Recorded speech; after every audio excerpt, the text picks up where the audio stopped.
Muy buenos días.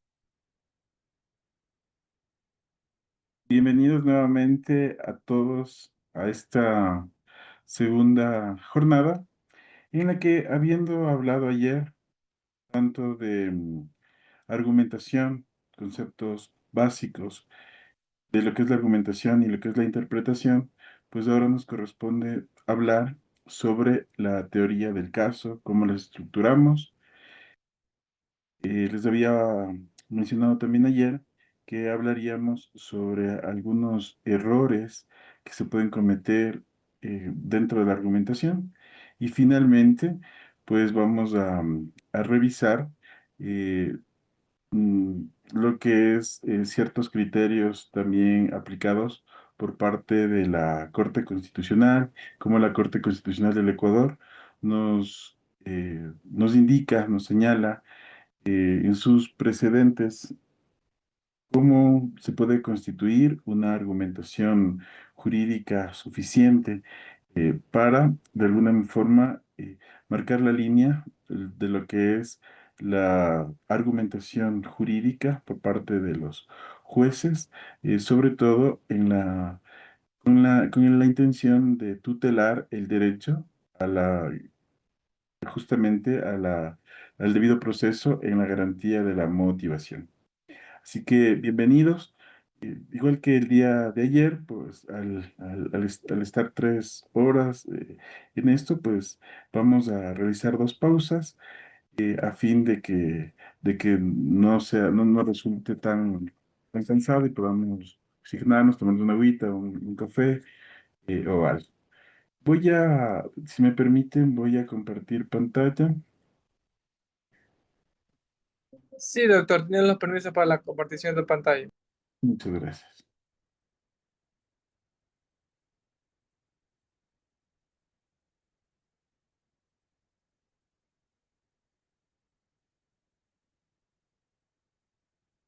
¿Están viendo ahí la pantalla?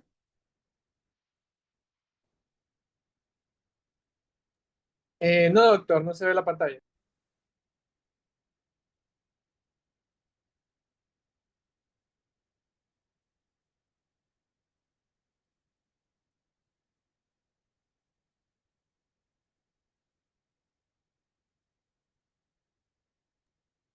Ahora sí se logra visualizar, doctor. Muchas gracias.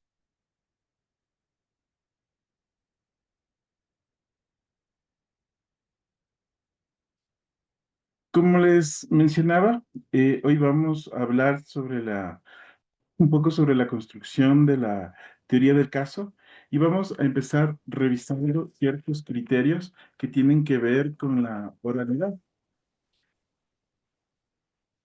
que a través de la vigencia, cuando entró en rigor el Código Orgánico General de Procesos, pues nuestro ordenamiento jurídico dio el salto a este proceso oral. Pero el proceso oral no nos resultaría tan nuevo como parecería. Los primeros procesos jurídicos que realizó el hombre fueron orales, porque como no conocía la escritura, pues lo que podríamos encajar como un proceso jurídico, pues se realizaba de una forma eminentemente oral. En Roma, los procesos judiciales fueron de la misma forma eminentemente oral y por esta razón, como en todos los procesos en los que actúa la oralidad, se tiene la oralidad, pues la función de la prueba es fundamental. Un poquito más adelante, el proceso oral en la Edad Media fue transformándose en escrito por la influencia de la doctrina formal, de la prueba germánica y del sistema de la prueba legal que siguió después. Es decir, que por influencia, sobre todo del derecho alemán, pues es que se adopta el, se adopta la escritura dentro de los procesos judiciales. La oralidad se impuso primero en los procesos penales y hacia mediados del siglo XIX en los juicios civiles. Alemania puso en vigencia su ley procesal civil del Imperio Alemán con base en el sistema oral. Más tarde, en su nueva ley procesal de 1933, de casi 100 años de esto, reafirmó este principio con mayor vigor y autoridad. La oralidad ha sido defendida por la comunidad internacional y se ha plasmado en la Declaración Americana de los Derechos Humanos del Hombre, la Convención Americana sobre los Derechos Humanos, el Pacto Internacional de los Derechos Civiles y Políticos, entre otros instrumentos internacionales. ¿Qué pasó en nuestro país? Pues que con la constitución anterior, la constitución de 1998, se introdujo el sistema oral, la norma que prescribía en el artículo 194 que la sustanciación de los procesos, que incluye la presentación y contradicción de las pruebas, se lleva a cabo mediante el sistema oral, de acuerdo a los principios dispositivo, de concentración e inmediación. La misma Constitución de 1998, la de Sangolquí, señalaba que la implantación del sistema oral se lleva a efecto en el plazo de 4 años, para lo cual el Congreso Nacional reformaría las leyes necesarias y la función judicial adecuaría las dependencias e instalaciones para adoptar el nuevo sistema. La Constitución Política del Ecuador refiere que, salvo los casos expresamente señalados por la ley, los juicios serán públicos, pero los tribunales podrán deliberar reservadamente.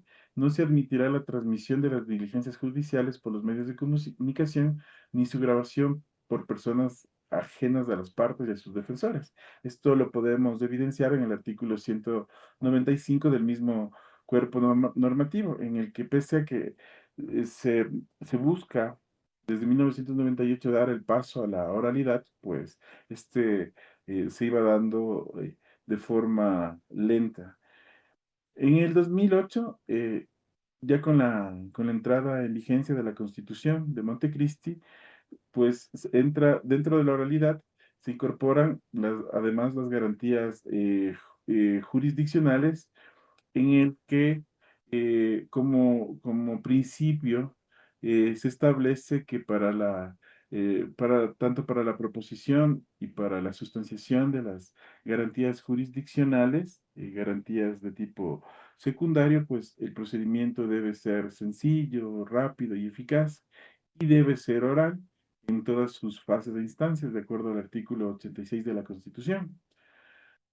Dentro de este mandato constitucional se señala que la sustanciación de los procesos en todas las materias, instancias, etapas y diligencias se llevará a cabo mediante el sistema oral de acuerdo con los principios de concentración, contradicción y dispositivo. Ya se conceptualiza el sistema oral. Nuestro país está decidido a implementarlo en todas las materias, cambiando esencialmente el nuevo sistema de juicio oral. Por lo tanto, nuestros jueces magistrados deben prepararse para enfrentar este reto, de acuerdo al 169, numeral 6.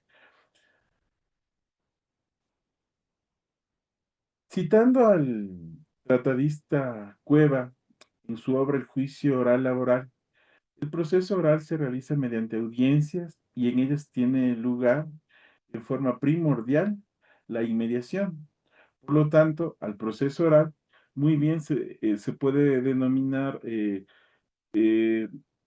proceso, ya que mediante las audiencias que se sustancian los diferentes procesos, tanto en el ámbito del derecho público como privado, existe una interacción más dinámica entre los diferentes actores procesales, permitiendo que, por un lado, el juez conozca el problema jurídico sometido a la decisión, por otro lado, también que se aplique el derecho mediante la realización de varios juicios axiológicos basados en la realidad y apegado a los cánones de la estricta justicia.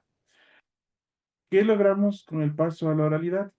Pues que se pongan también de manifiesto ciertos principios como la inmediación, la dirección procesal, en la que las partes procesales tienen dentro del derecho al debido proceso, pues deben respetar principios como el de inmediación, y el juez ya puede conocer de cerca a las partes procesales, porque incluso antes esto se veía como una desventaja, porque al ser todo de forma escrita, el juez ni siquiera conocía las partes procesales, únicamente se hacía un juicio en base a lo que se presentaba, y en caso de que el juez que consideraba pues oportuno, practicaba alguna diligencia adicional, pero de ahí se podía resolver los procesos sin contacto con las partes procesales, hecho que obviamente no va a dar indudablemente este contexto, a través de este acercamiento, una visión global, una visión integral de los hechos al juez. Y como abogados, también se pierde esta opción de poder convencer a partir de lo que obviamente se haya presentado, ya sea tanto en la presentación de la demanda o en la contestación de la demanda, y lo que se haya, eh, se haya puesto como pruebas, ya sea pruebas periciales, pruebas documentales o pruebas testimoniales. Pero ¿cuáles son las características de esta oralidad? Pues indudablemente el predominio de la palabra, la transparencia, al estar todos en un mismo, con este principio, en observación del principio de inmediación, pues se tiende a, a esta transparencia, lograr esta transparencia. Por otro lado, ¿qué se logra a través de la oralidad? Ser inmediatos, ser rápidos y controlables fácilmente. Se logra ser permanentes, se asegura la inmediación del juez, el contacto directo con los sujetos procesales y los medios de prueba, se privilegia la capacidad expresiva de las personas, puesto que la oralidad es la manifestación natural y originaria del pensamiento humano. Por otro lado, se posibilita una suerte de liberalidad en el uso de signos fonéticos y signos accesorios, lo que obviamente va a abrir una posibilidad a los abogados litigantes a fin de potencializar estas estas características del uso de tecnología, el uso de recursos audiovisuales dentro de la presentación de sus alegatos y en la práctica probatoria. Además, se expresa que esta oralidad eh, es más flexible en cuanto y en cuanto a la eficacia del diálogo, porque va a existir un diálogo entre las partes, va a provocar que en observación al principio de defensa y al principio de contradicción, pues las partes procesales puedan dialogar y puedan incluso ponerse de acuerdo en en ciertas pruebas, ¿no? A fin de que los procesos se lleven a cabo con mayor celeridad. Además, que al existir esta transparencia que se da en la oralidad, pues se busca que no exista corrupción por parte de los jueces y de los funcionarios judiciales. Esto con respecto a las características de la oralidad.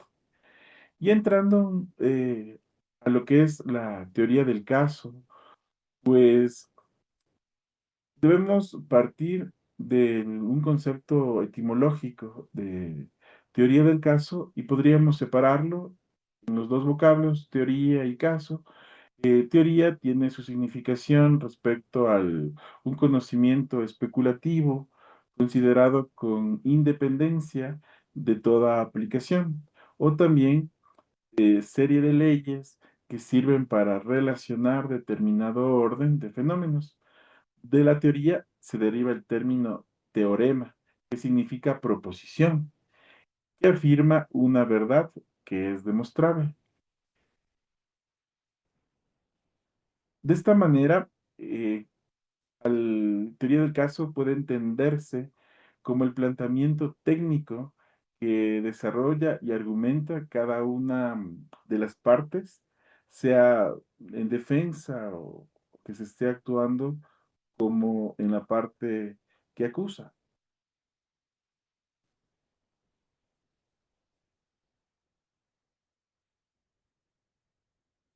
El juicio oral laboral, eh, en el proceso, como lo señala el autor Cueva,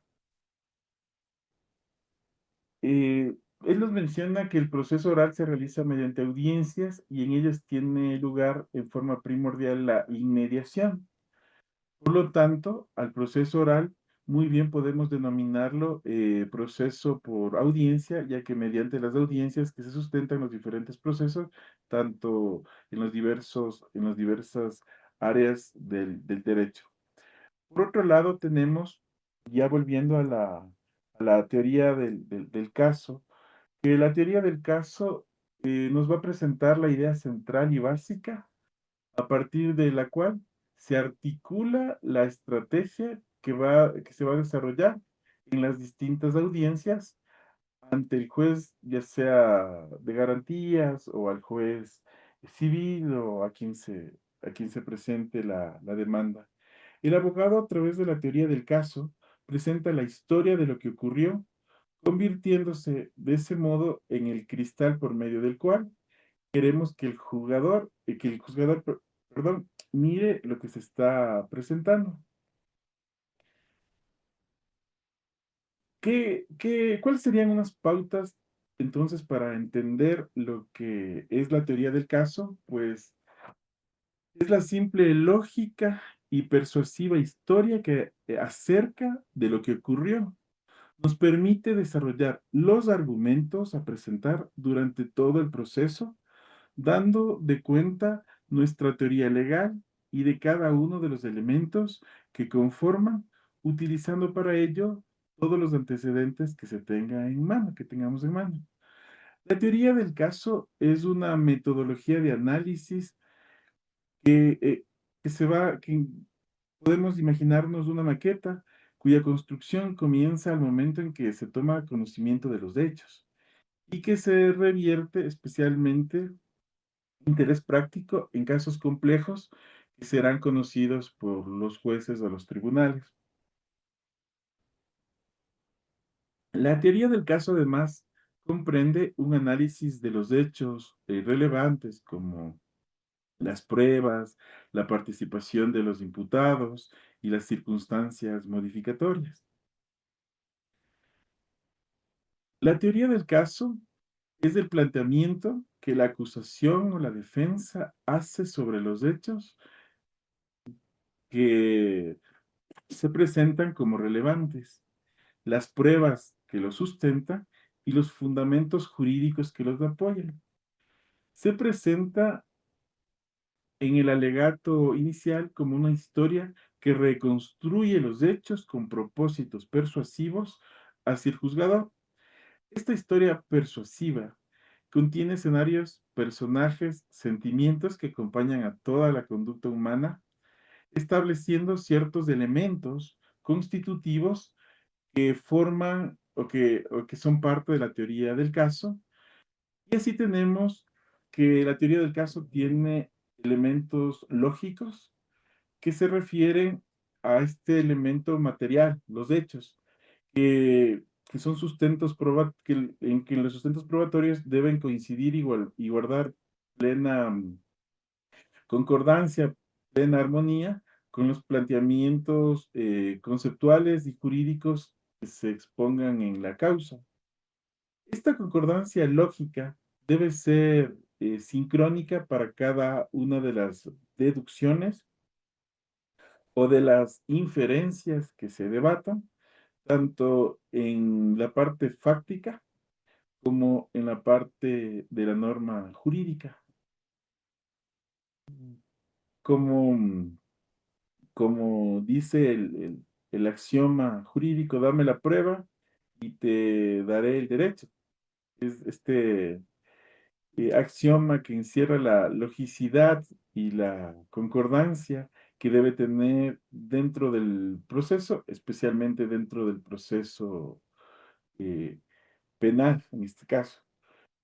Eh, en otras palabras, y para cerrar lo que es el elemento lógico, debemos tener cuidado en que se guarde armonía y razonabilidad, permitiendo deducir o inferir las consecuencias jurídicas de los hechos que, que son los que se aportan. La segunda característica o el segundo elemento que, o la segunda condición de la teoría del caso es que sea creíble. El planteamiento que se exponga como teoría del caso debe ser un planteamiento extremadamente creíble, confiable y bastante apegada a la realidad de los hechos.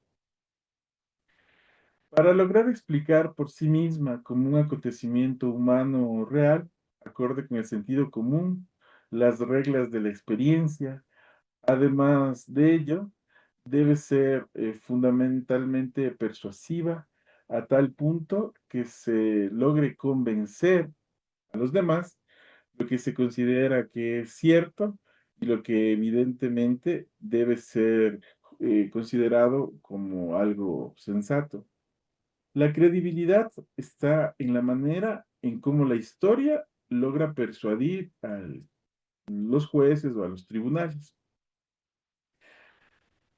Pasando al siguiente elemento, debe ser legalmente suficiente, porque todo razonamiento jurídico se soporta en el principio de legalidad y por tanto debe poder llenar desde el punto de vista del acusador todos los elementos de la conducta punible y de la culpabilidad. Desde el punto de vista del defensor, debe determinar la falta de un elemento de la conducta o de la responsabilidad o de los antecedentes jurisprudenciales que se hayan fijado, el alcance de la norma, o la violación o la inexistencia de los procedimientos que garanticen la autenticidad o de los medios de prueba, ¿no? Generalmente que deben ser aplicados en temas como la cadena de custodia. Como último punto, dentro de la teoría del caso, como una cuarta condición, tenemos que debe ser concreta, pero debe ser flexible. Inicialmente se concibe cómo va a ser el proceso, pero este proceso siempre debe estar sujeto a un conjunto de circunstancias que inicialmente nosotros no podemos eh, prevenirlas, ¿no? Ningún proceso judicial, pues, es 100% previsible. Entonces, es importante que la teoría del caso debe ser lo suficientemente flexible para que pueda adaptarse o pueda comprender los posibles desarrollos del proceso sin cambiar radicalmente, porque el cambio de la teoría del caso eh, va a llevar que se merme la otra característica que les hablaba como segunda condición, que es la que sea creíble. Esto sobre todo hago referencia porque eh, en cuanto a la flexibilidad de la teoría del caso y que nosotros como abogados podamos estar atentos a lo que está haciendo la contraparte, porque nosotros podemos en nuestra demanda poner cierta prueba documental o cierta prueba testimonial o cierta prueba pericial en el momento de la enunciación de pruebas y práctica de las pruebas, pues nosotros podemos desistir, no lo contrario, ¿no? No, no por principio de oportunidad y de contradicción y de defensa, pues no podemos incorporar pruebas, salvo ciertos casos de prueba nueva o, o prueba o prueba nueva no podemos incorporar nuevos fundamentos probatorios, nueva carga probatoria, pero sí, sí estamos facultados a no emitir de forma directa, en el momento de la audiencia mismo, eh, la prueba. Es decir, si en la audiencia yo me doy cuenta, tengo una audiencia laboral, yo me doy cuenta de que no es necesario el testimonio de, del compañero de trabajo de mi defendido, porque por alguna condición no le veo bien preparado o le noto nervioso o simplemente la contraparte ya nos dio la razón, pues es recomendable estar muy atentos a fin de poder utilizar y que esta teoría del caso guarde flexibilidad en ese sentido, más no en el sentido de que se pueda mermar o se pueda afectar la condición de credibilidad de la teoría del caso. Eh, es por esto que al hablar de que sea concreta pero no flexible, hablamos que una buena teoría del caso se da cuando contiene una hipótesis sencilla sobre los hechos y una clara adecuación típica de los mismos, sin que se entre en sofisticados razonamientos fácticos y dogmáticos. Es muy importante poder convencer al juez, es lo que buscamos.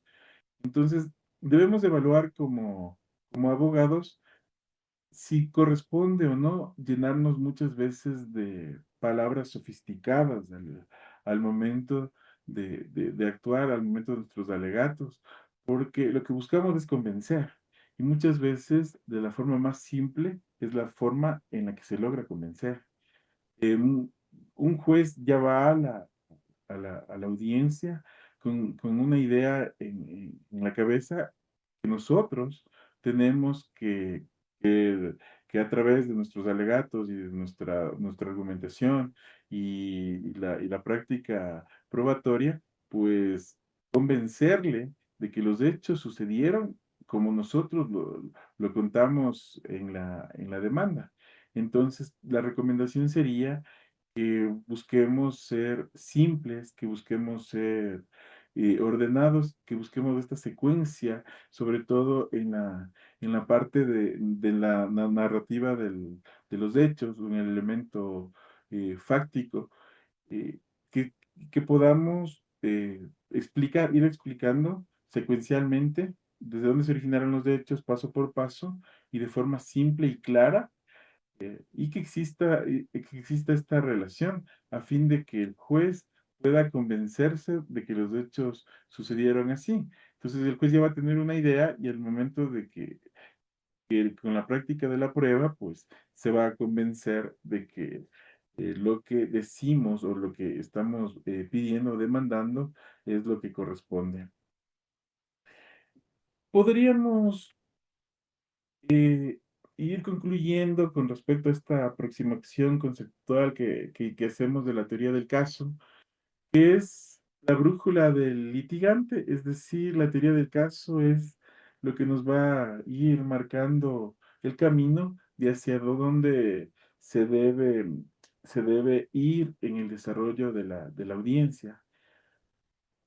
Además, la teoría del caso puede puede considerarse como un mapa sobre el que se ha diseñado el transcurso del proceso.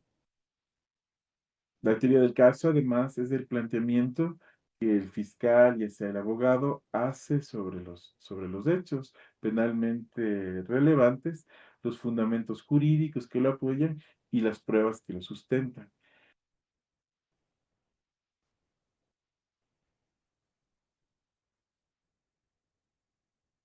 hablando un poquito más de los elementos o componentes, tendríamos que son los elementos fáctico, lo jurídico y lo probatorio. ¿Qué es el elemento fáctico? El elemento fáctico son todas las afirmaciones que nosotros hacemos sobre los hechos y que integran el relato que las partes brindan al juzgador. Nosotros al realizar una demanda, de acuerdo a lo que establece el 142 del Código Orgánico General de Procesos, pues en la parte correspondiente tenemos que hacer la narración de los hechos.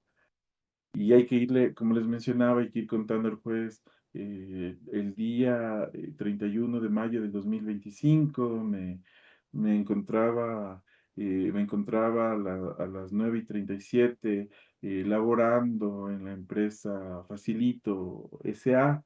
En mis funciones de contador cuando fui llamado a recursos humanos y me dijeron que ya no trabajaba más. Entonces, eh, como segundo punto, estaban presentes en este momento mi compañero del área de mantenimiento, estaba presente también la auxiliar, la asistente de recursos humanos y la persona de limpieza que escucharon cuando la jefe de recursos humanos me indicó que ya no requerían mis servicios y que desde el día lunes no vaya a trabajar. Como tercer punto, eh, me dijeron me quisieron obligar a que firme mi renuncia voluntaria, hecho que yo no acepté, y me dijeron que iba a ser peor y que no me iban a dejar laborar. Entonces, de esta forma, yo le voy contando al juez de forma, sin tanto adorno, ¿no? Sin tanto tecnicismo, lo que sucedió. Entonces, esta parte, lo fáctico, correspondería a, a un elemento dentro de la teoría del caso. Entonces, lo fáctico sería la identificación de los hechos con relevantes o conducentes para comprobar la responsabilidad o la inocencia de la persona procesada o de la veracidad de los hechos, que deben ser reconstruidos durante el debate oral o a través de la práctica probatoria. Los hechos van a contener acciones con circunstancias de tiempo, lugares, escenarios, personajes y a la vez también el modo en el que ocurrieron los hechos, los instrumentos que fueron utilizados y como consecuencia los resultados que se produjeron. Lo fáctico consiste en los hechos relevantes, tiene que ver con las afirmaciones fácticas que queremos que acepte el juzgador para establecer lo jurídico.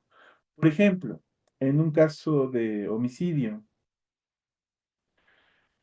tenemos que, que lo jurídico consistiría en establecer que alguien mató a la víctima y si esta persona es nuestro cliente, pues nos correspondería a nosotros demostrar que quien lo hizo no fue, no fue, no fue nuestro cliente. Entonces, ¿qué entra en disputa aquí? Que alguien mató a la víctima con dolo, nos centramos en demostrar que no fue nuestro cliente. Esto nos va a llevar a lo fáctico. Pues el defensor va a presentar varios hechos para subsumirlos en lo jurídico, que no fue el cliente. Tenemos aquí dentro del ejemplo que el sindicado no estuvo en el lugar de los hechos, que el sindicado se encontraba de viaje, que el sindicado se encontraba asistiendo a un evento fuera del lugar donde habita, que el sindicado no tenía conocimiento de la existencia de la persona, Y así, lo que se busca es que con esta parte fáctica se desvirtúe la consecuencia jurídica del hecho producido. Esto lo demostramos por medio de las pruebas, obviamente testimoniales o periciales o documentales, y una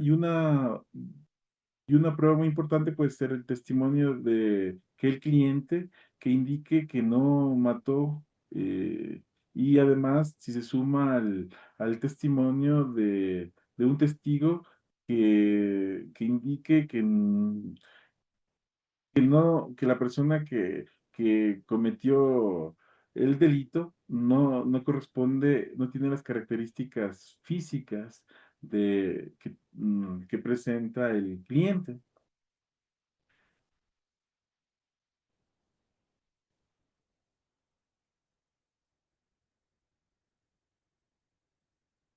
Como tercer hecho es el hecho probatorio, que sin duda alguna es esencial dentro de la teoría fáctica y dentro de la teoría del caso, perdón. Em, y analizando los elementos de la teoría del caso, eh, el elemento probatorio, pues el elemento probatorio es como la estructura de toda la teoría del caso, es el fundamento, es el esqueleto de la teoría del caso, y en donde deben coincidir tanto la teoría fáctica y el elemento jurídico.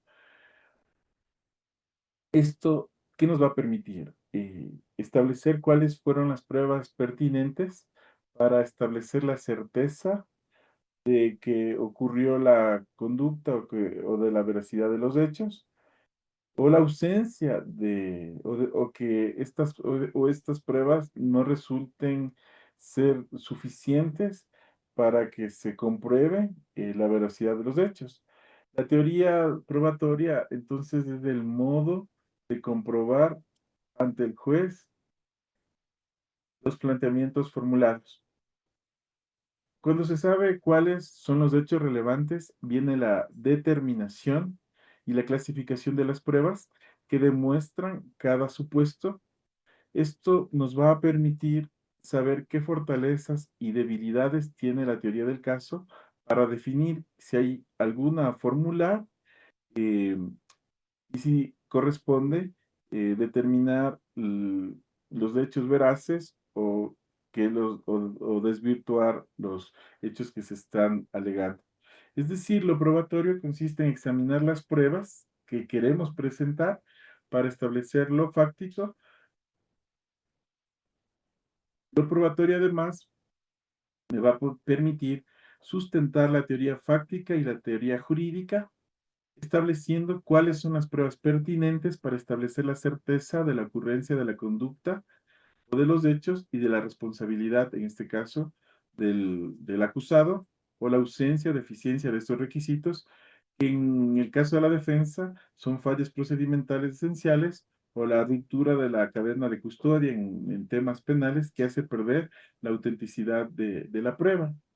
La teoría probatoria es el modo de comprobar ante el juez los planteamientos formulados.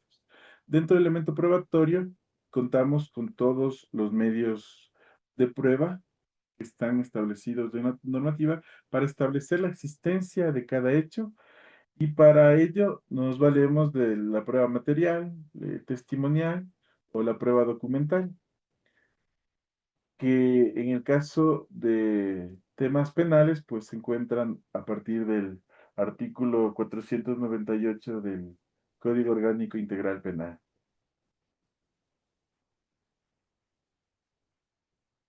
Aquí tenemos, pueden visualizar en las pantallas el elemento fáctico, la relación que se guarda con el elemento jurídico ah, y el elemento probatorio, que juntos estructuran la teoría del caso. Como señalaba, pues la teoría del caso se estructura de esta parte, de este esqueleto, de esta estructura, de lo que conforma. que es el elemento probatorio.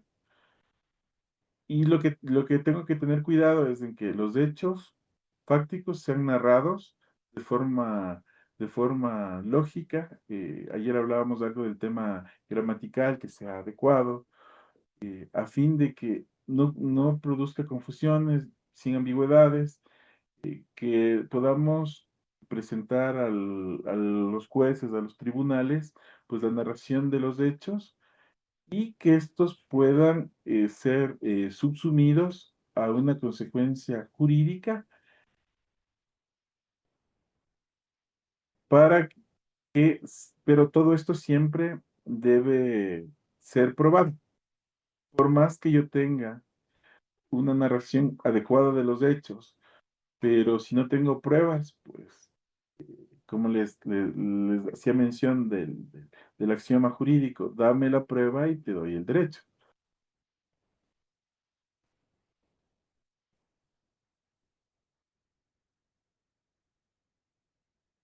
Para referirnos brevemente al tema jurídico, pues el elemento jurídico es el punto de partida y todo gira en torno a esto.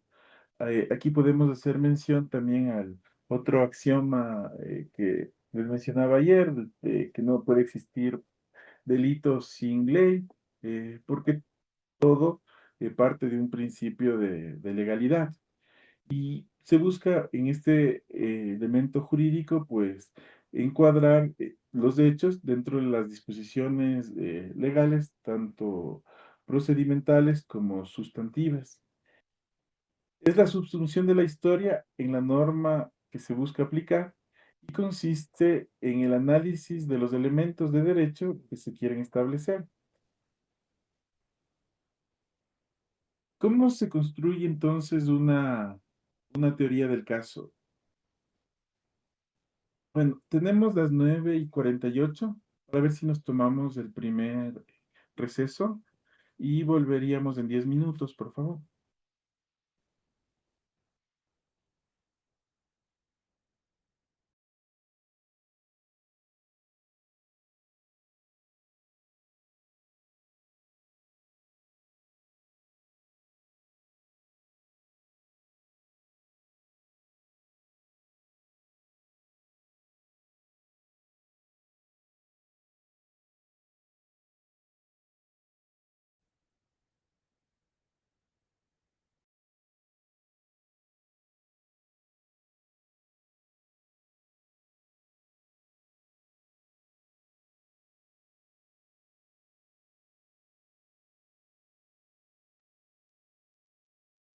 Nos habíamos quedado entonces en la forma en cómo se deben construir una teoría del caso, ya conociendo los elementos de la teoría del caso.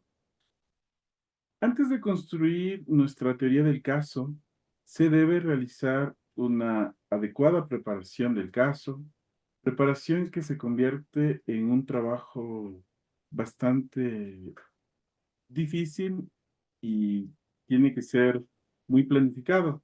Debe ser un trabajo laborioso.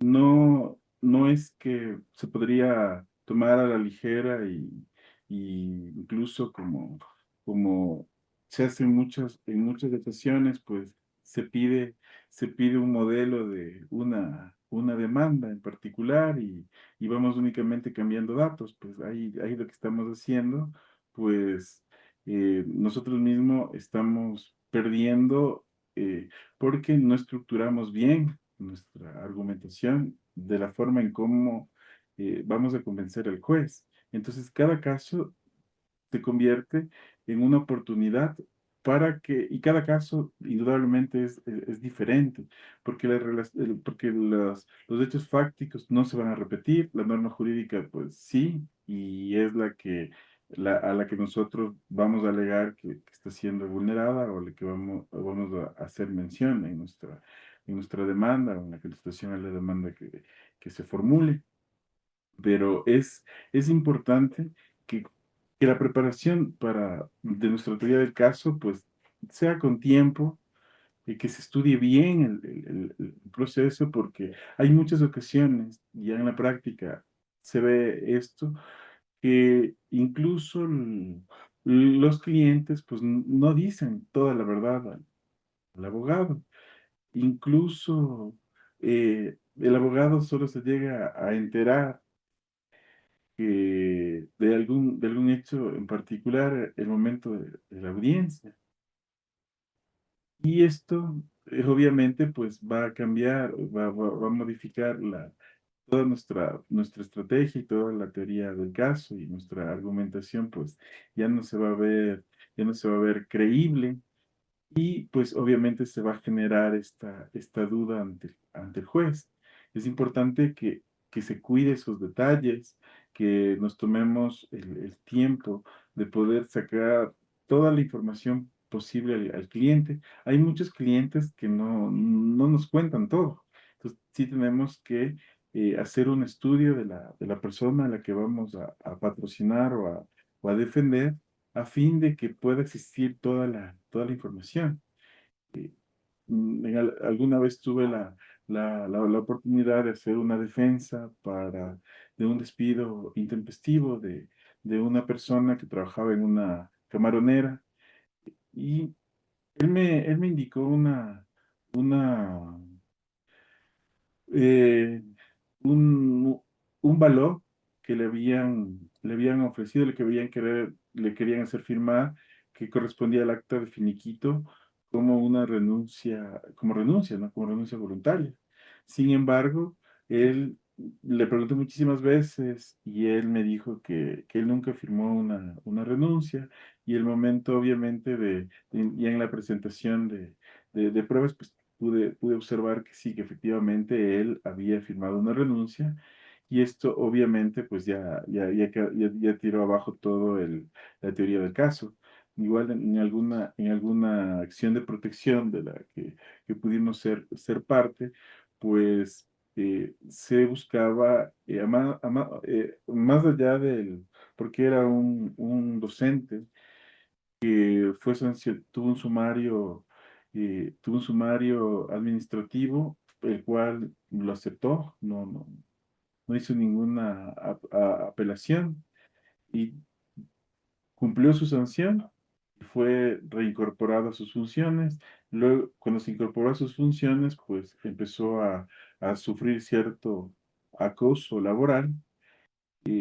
Y finalmente, pues él empezó a hacer sus trámites para su jubilación y pues ya se cumplió el tiempo y él accedió a este beneficio de la jubilación, pero acudió al despacho diciendo él no quería, que él no quería, que él no quería dejar de trabajar, que él quería seguir trabajando, que él no había hecho nada. Esto de los trámites de la jubilación y todo, pues me enteré el momento de la audiencia porque el señor, de la acción de protección, porque el señor pidió la palabra y la jueza pues le empezó a preguntar y de justamente el tema del acoso, porque a él le hacen reincorporar, después no le asignaban horas, después le tenían como profesor suplente, después le pedían hacer ciertas cosas, como que buscaban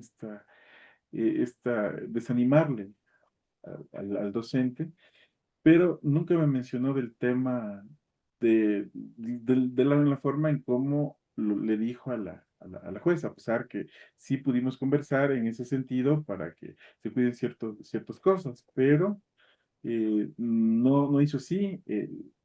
Señor dijo que él estaba tramitando su jubilación y que quería retirarse.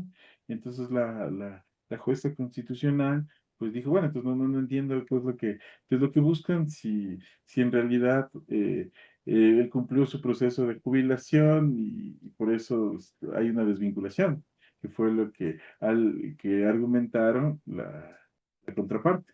Entonces, seguramente ustedes tendrán sus propias experiencias eh, de cada caso, ¿no? Por eso sí es muy recomendable tomarnos todo el tiempo posible a fin de que nosotros tengamos en nuestro conocimiento ¿Cuál es la forma, cuál es la forma, cómo fue la forma en que se produjeron los hechos? Y de esta manera podamos ir estructurando nuestra teoría del caso. ¿Cómo partimos? Pues, como les decía, a través de una hipótesis de trabajo o de investigación de lo que pudo haber ocurrido. Después, esta hipótesis debe estar sujeta a verificación o comprobación a través de todas las pruebas que podamos tener a la mano. La hipótesis de investigación se convierte en la teoría del caso al finalizar la etapa, pero puede completarse y ajustarse en las diferentes fases procesales. El primer punto que podemos ver en la diapositiva, en la parte inferior izquierda, es la elaboración de proposiciones fácticas. Aquí se me va a permitir unir el relato de los hechos con la teoría jurídica. Estas son afirmaciones de hechos que pueden ser reproducidos en juicio y que dan cuenta de un elemento de la teoría jurídica. Como segundo punto, tenemos la determinación de la teoría jurídica. Una vez que se ha identificado el tipo penal o la norma que se alega y los elementos, pues se debe analizar las circunstancias que puedan modificar o eximir la responsabilidad, determinando supuestos de dogmática penal, por ejemplo, un error de prohibición en casos penales. Como siguiente punto, en la construcción de la teoría del caso, tenemos el relato de los hechos. Al fiscal, por tener en sus manos el ejercicio de la acción pública, le toca realizar las investigaciones necesarias para el esclarecimiento de un hecho delictuoso y para ello puede tener como punto de partida la noticia crímenes, que puede ser obtenida por medio del parte policial, por una denuncia o por una noticia o o por un posteo en la red social X que está muy de moda y que ahora los fiscales pues también se activan con la presión mediática a través de redes sociales. En cambio, el abogado defensor partirá de la declaración del procesado y de los testigos. Entonces, dentro de la determinación de la prueba tenemos las proposiciones fácticas que deben estar acreditadas con pruebas declaradas que son admisibles y pertinentes. Como siguiente punto tenemos la clasificación de las evidencias. Antes de ingresar al juicio o la audiencia debemos saber qué es lo que vamos a emplear, en qué orden y cómo se va a formular. Como les decía, aquí es donde se tiene esta cierta flexibilidad porque yo no estoy obligado a presentar todas las pruebas que anuncié. Eh, por ejemplo, en temas laborales. Como les mencionaba, si considero de que alguna prueba documental, pues no es necesario que yo la practique al momento de la audiencia, porque incluso me puede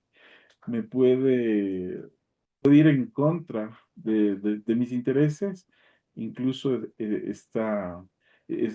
tenemos que estar atentos a fin de lograr esta flexibilidad y de no practicar pruebas que no nos puedan resultar siendo útiles y que al inicio pudimos planificarlas que sí sería.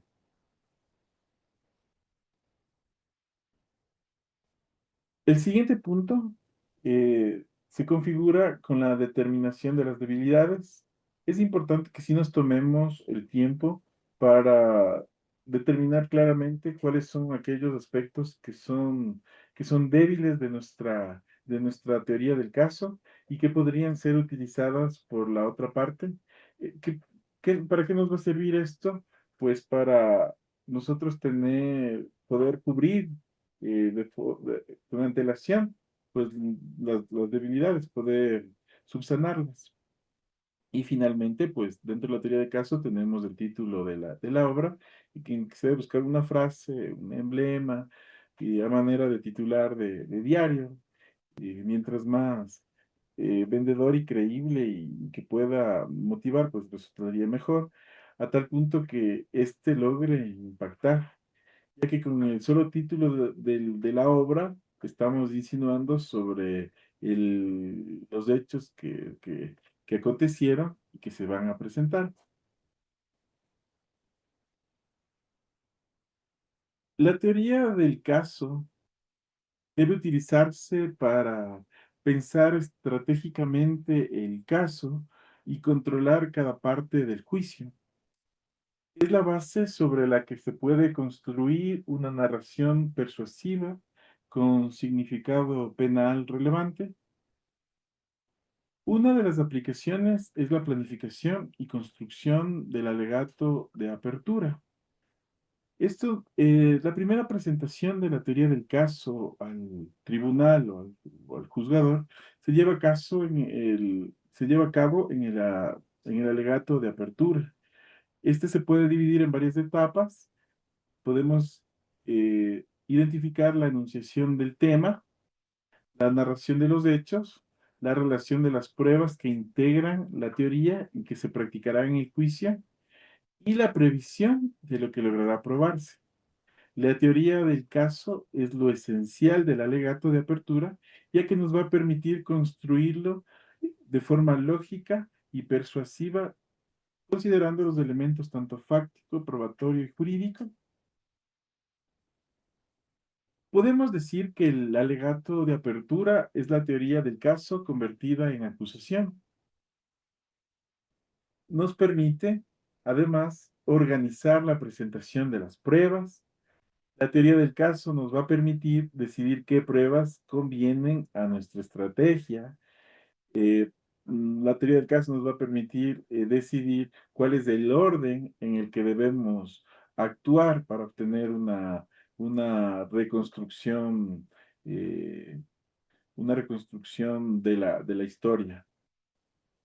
El orden de la presentación puede ser cronológico. Es muy recomendable que sea cronológico. Esta es la mejor forma en la que podemos entender. Si nos cuentan una historia en orden, eh, como se dice coloquialmente, a ver, cuéntame paso por paso.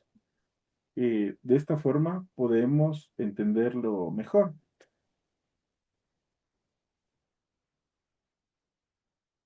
La organización de las pruebas también está destinada a eliminar pruebas que sean innecesarias y dirigir pruebas que se presentan hacia el elemento fáctico que se requiere probar, subsumiéndolas en los supuestos jurídicos y prever su posible contradicción por la contraparte.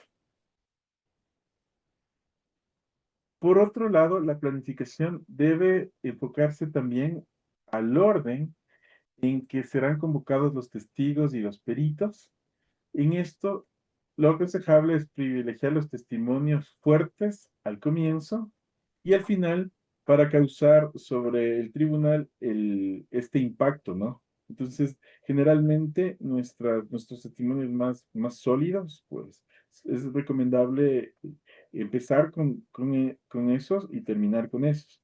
Eh, Siempre hemos escuchado esto de la primera impresión es la que cuenta y también la última impresión, porque la última impresión es con lo que nos vamos a quedar.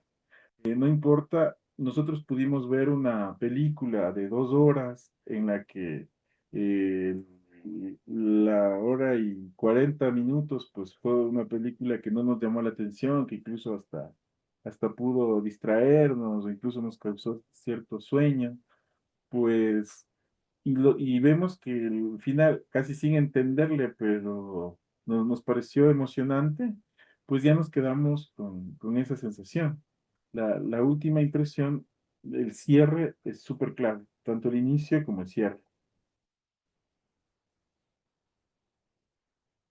Además, vamos a lograr a través de la aplicación de la teoría del caso, pues organizar de mejor forma los interrogatorios, eh, de forma que se van a ilustrar éticamente tanto al testigo sobre la declaración. O sea, es importante preparar a los testigos, ¿no? Tampoco decirles vaya a mentir, no se trata de eso tampoco, pero sí prepararles de forma ética y la consecuencia de lo que van a declarar, ¿no? Em, la teoría del caso también me va a posibilitar descubrir fortalezas y debilidades de los testigos, tanto propios como adversos, para poder intuir, para poder identificar y de esta forma planificar el interrogatorio, el contrainterrogatorio respectivo. Preparación del alegato final sería otra de las aplicaciones. La conclusión del debate oral es el alegato final.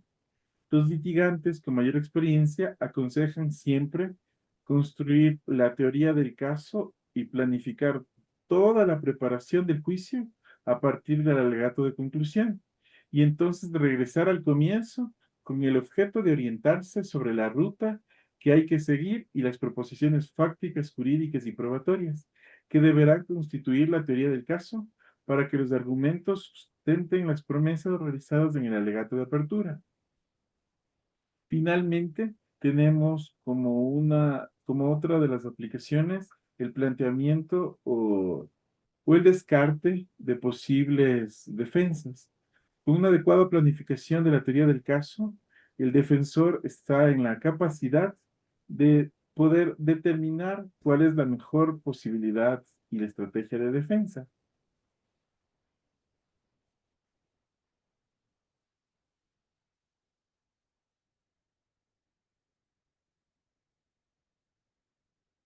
¿Qué esperan los jueces o los tribunales? Que la historia que es presentada por los abogados, por nosotros, sea, sea coherente, sea lógica, mm, narre los hechos de forma argumentada y que la interpretación natural de las normas pueda ser aplicable. Esto evidentemente no es esto evidentemente busca convencerlos respecto a los hechos que están siendo eh, controvertidos, más no queremos persuadir de algo que no es objeto de la litis. Esto como para darlo cierta dirección hacia donde nos dirigimos, incluso el momento de realizar el interrogatorio, porque tenemos que tener cuidado de que nosotros no vayamos desvirtuando o saliéndonos de la ruta que queremos presentar al juez. Por lo tanto, debemos durante el juicio centrarnos en transmitir la versión de las cuestiones y los hechos materiales que están siendo controvertidos.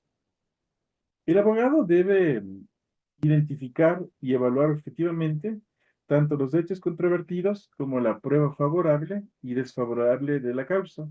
Solo así se podrá realizar ajustes necesarios de la teoría del caso para poder, en el juicio, relatar una historia creíble que resalte lo positivo, mientras que amortigue la parte negativa. Comunicar una teoría del caso significa relatar una historia y avanzar una posición de manera persuasiva, y como cualquier historia, pues el impacto depende de cómo se narra. Incluso si no tenemos esta capacidad de poder contar la historia, pues perdemos mucha fuerza. Entonces, justamente este es uno de los retos, de los grandes desafíos que nos presenta la oralidad, el tema de la narración.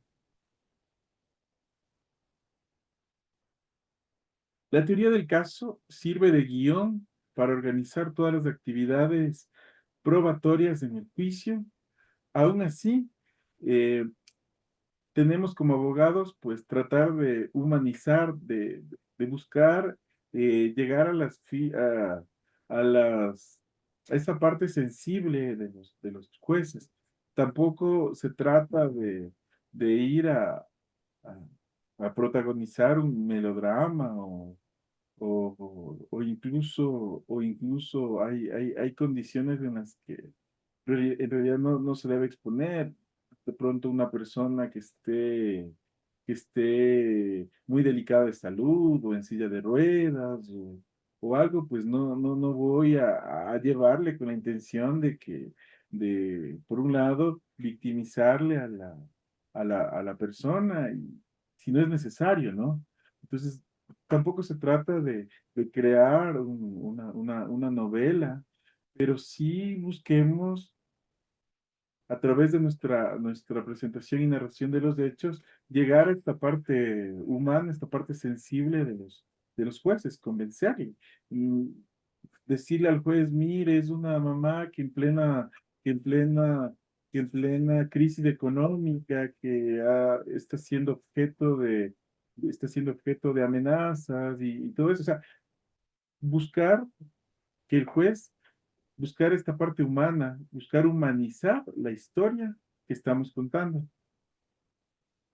Un abogado efectivo hace énfasis en la trama, en los personajes, en las emociones de la historia que va relatando. Debemos tener la capacidad de transmitir ira, indignación, tristeza o cualquier otra emoción que las circunstancias lo exijan, ¿no? Si estamos hablando de un hecho delicado, de un hecho triste, pues tenemos que buscar transmitir esa emoción. Al contarlo, debemos buscar que los tribunales, que los juzgadores, pues, detecten ese hecho producido. Se recomienda siempre empezar con un lenguaje. El lenguaje debe ser, como les mencioné, debe ser simple, debe ser libre de tecnicismos, pero sí es recomendable en muchas ocasiones, pues, entrar con frases de impacto, ¿no? Tanto para lograr la atención del juez. Si nosotros vemos nuestro alegato de 20 minutos, vemos que el juez está durmiendo, que no nos está escuchando, que está pensando en la siguiente audiencia, pues eh, tenemos que trabajar justamente en eso, en que la historia que estamos contando sí resulte interesante. Tenemos que transmitir a través de la narración de emociones, la narración de los hechos, cómo contamos nuestra teoría del caso, cómo la plasmamos, cómo expresamos de forma oral lo que ya pusimos en la demanda, pues es importante tener esa característica, esa capacidad de sensibilidad, a fin de que se pueda humanizar nuestra historia.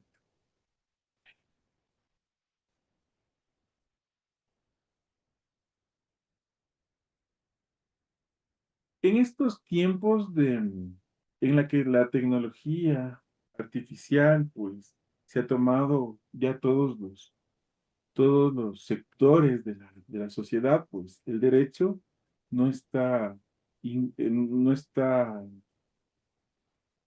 lejos de esto, ¿no? Y como abogados, pues, tenemos la oportunidad de aprovechar toda herramienta tecnológica, audiovisual, que me permita llegar de mejor manera a la credibilidad, a la comprensión de los hechos. Entonces, si en una audiencia yo tengo de tránsito y tengo la capacidad de mostrar el video y con realidad aumentada y lo puedo utilizar ciertos programas, pues es muy recomendable que utilicemos medios audiovisuales en la narración de la teoría del caso dentro de los juicios orales.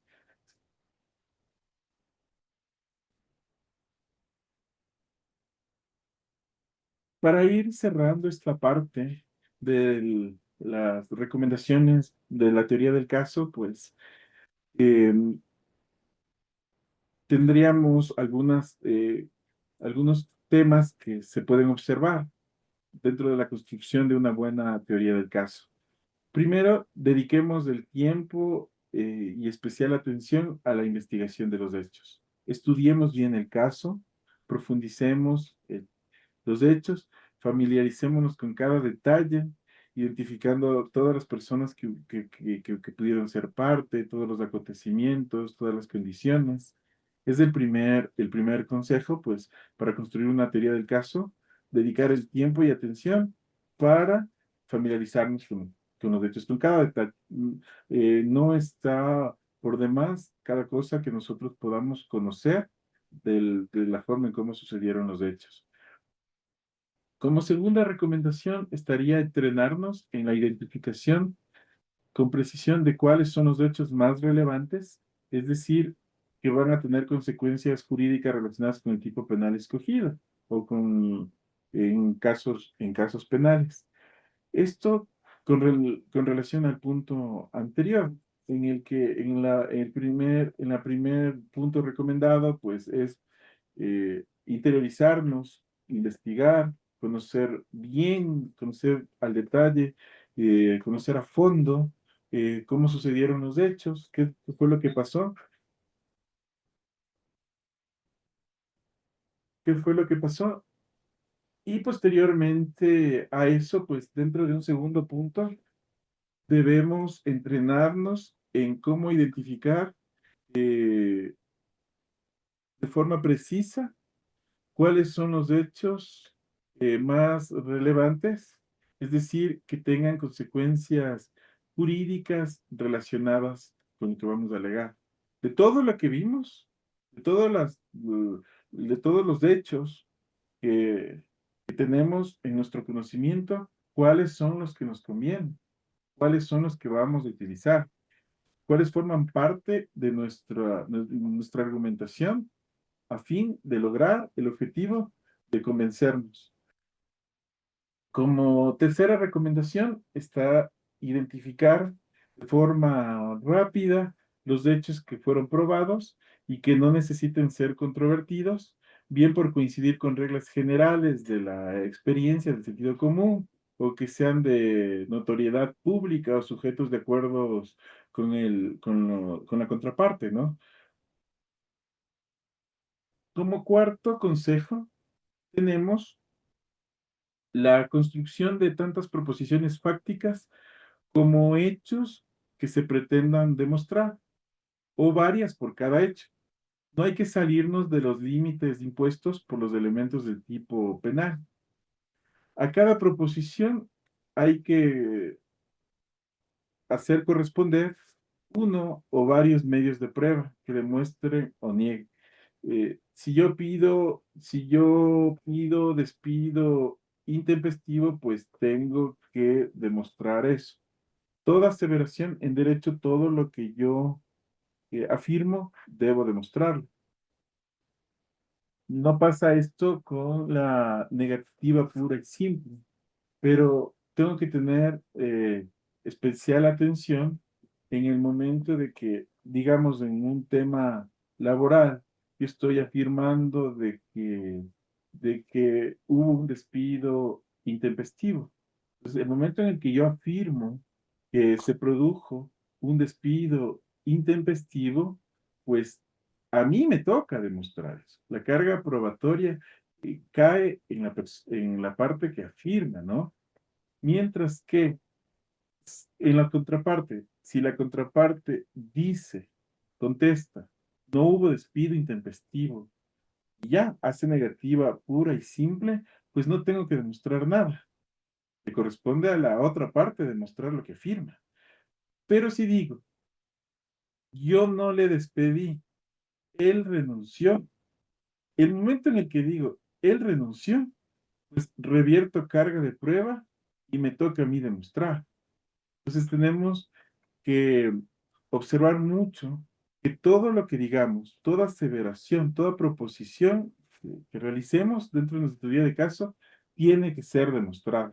No puede quedar en el aire, porque eso hace que se pierda credibilidad. Como otra recomendación tenemos el análisis, la revisión de los medios de prueba propios de la contraparte para descubrir fortalezas, debilidades y así poder en el juicio minimizar aquellas y resaltar estas. Eh, Cuando nos hagan bueno, a pesar que con la utilización de casilleros electrónicos, las bondades que ya no tenemos que ir a las unidades judiciales, a los complejos judiciales, a revisar el proceso, sino que ya lo podemos chequear de forma directa.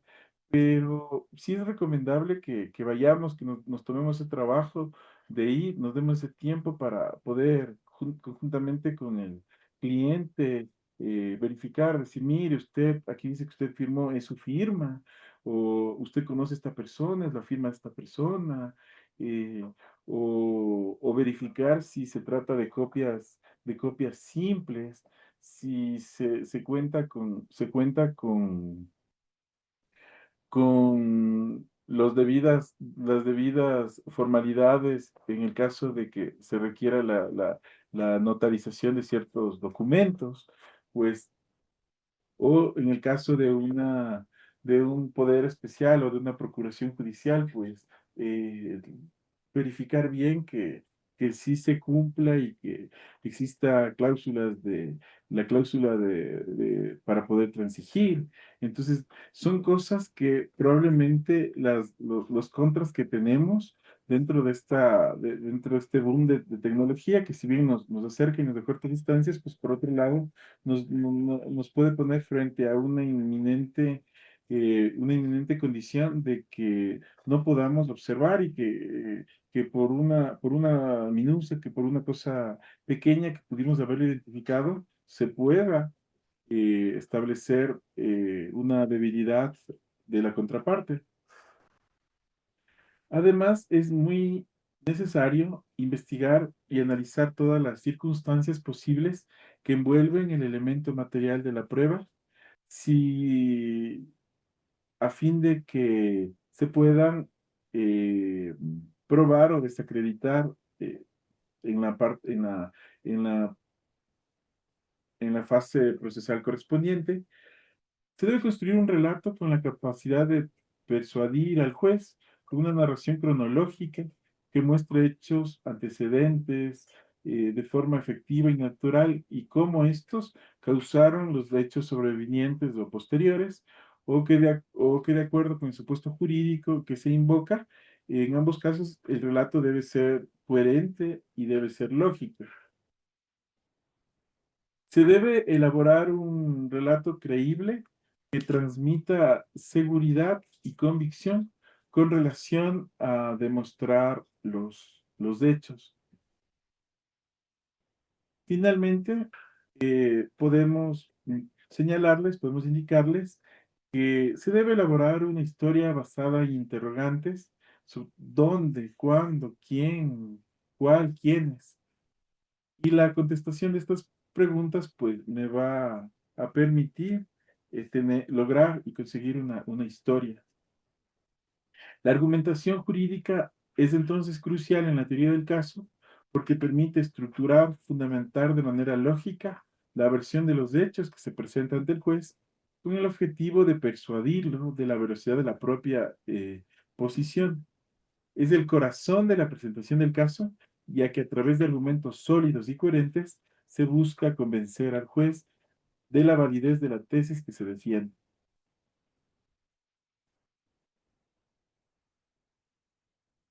¿Cuál sería lo que vimos ayer con relación a la teoría del caso, la argumentación jurídica? ¿Cuál es el rol de la de la argumentación jurídica en la teoría del caso? Pues primero me va a permitir una fundamentación legal. La argumentación jurídica me permite conectar los hechos con las normas jurídicas aplicables, demostrando la relación entre la conducta y la ley.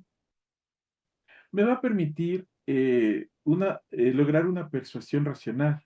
A través de un razonamiento claro y coherente, se busca convencer al juez de la validez de la tesis defendida utilizando evidencias y fundamentos jurídicos. Estructuración de la teoría del caso. Los argumentos sirven como pilares de la teoría del caso, permitiendo organizar la información de manera lógica y coherente, facilitando la comprensión del caso por parte del juez. Entonces, partimos de la observación, de la interpretación jurídica, realizamos una argumentación jurídica y logramos, a través de esto, la estructuración de la teoría del caso. ¿Qué más nos permite la argumentación jurídica en la teoría del caso? Pues de detectar errores. La argumentación contraria ayuda a identificar posibles debilidades en la propia teoría del caso, permitiendo fortalecer los argumentos y anticipar posibles objeciones de la contraparte. Finalmente, motivación de la decisión judicial. Una argumentación jurídica sólida y persuasiva es fundamental para que la decisión judicial esté debidamente justificada, lo que contribuye a la transparencia y a la legitimidad del proceso, como lo veíamos el día de ayer. En resumen, la argumentación jurídica no es solo un elemento adicional en la teoría del caso, sino que es su principal herramienta para alcanzar el objetivo de persuadir al juez y obtener una resolución favorable.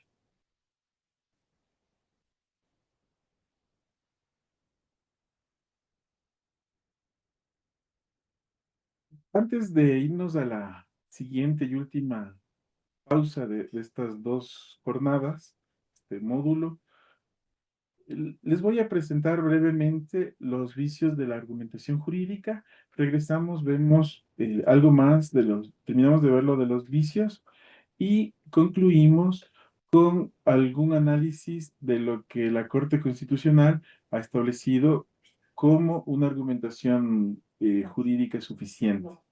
Dentro de los vicios de la argumentación jurídica, eh, podemos identificar que se dice que escuchamos comúnmente, ¿no? Como esto es una falacia, refiriéndonos a que se ha dicho algo falso, ¿no? O que se está contando una mentira.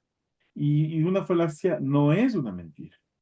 Una falacia es un argumento que parece correcto, pero en realidad no lo es.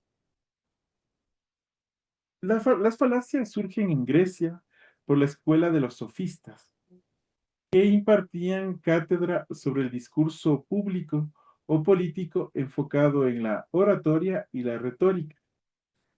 La retórica que enseñaban se alejaba completamente del rigor dialéctico, violando las reglas de la lógica y utilizando artimañas para convencer al auditorio. Les interesaba causar emociones y conmover su discurso para ganar. De allí que Aristóteles mencionaba que una falacia es como un metal que parece ser precioso, pero que en realidad no lo es, lo que comúnmente conocemos como bambalinas. Es importante distinguir los conceptos de falacia, sofisma y paralogismo. Falacia es el concepto general. Se puede dividir en paralogismo o sofisma. Un paralogismo es una falacia formal. Es un argumento construido incorrectamente porque vulnera alguna regla de la lógica formal. Mientras tanto que los sofismas o falacias informales son argumentos construidos con trampas para inducir a error al contrincante o para persuadir fraudulentamente al juez o al auditorio. Así, una argumentación que incurre en alguno de estos conceptos encuadra en lo que el autor Mans denomina vicios de la argumentación. Como una de las falacias tenemos el ad hominem, que se caracteriza por atacar a la persona y no al argumento. X y Y debaten sobre el aborto. X argumenta que no deben permitirse los abortos, porque debe protegerse siempre la vida desde la concepción. Y contraargumenta, tú estás en contra del aborto porque eres una persona extremadamente religiosa y conservadora. ¿El argumento de Y es un buen argumento? Pues no, porque no combatió el argumento de X. Solo se enfocó en atacar a la persona, calificándola como extremadamente religiosa y conservadora. El argumento de Y suena convincente y persuasivo, más aún si es verdad que X sea una persona extremadamente religiosa y conservadora, pero no porque X lo sea. El argumento va a ser correcto. Al contrario, es un argumento falaz, parece que es correcto, pero en realidad no lo es, por atacar a la persona de X y no su argumento. Esto con respecto a al, al vicio ad hominem. El tú quo qué, también conocida falacia tú también. Esto muy ecuatoriano, por cierto, ¿no? Consiste en argumentar que alguna acción, pensamiento o crítica que se hace a nuestra persona es aceptable porque nuestra contraparte también la cometió o viceversa. Esto pasa mucho con con los debates políticos que tuvimos hace poco tiempo escuchando, en la que tenemos a un candidato que dice, yo propongo combatir la corrupción, hagamos procesos más fuertes de control y de fiscalización.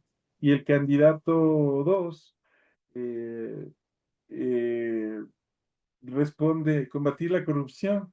Pero si tú y tu gobierno pues, fueron los corruptos, no sé si de esta manera nos vamos identificando a ciertas actuaciones de ciertos políticos. El candidato uno diría nosotros, no, tú y tu partido cuando gobernaban en la ciudad tal o cuando fueron gobierno en el año tal, surgieron grandes escándalos de corrupción. Así que ni nos digas nada.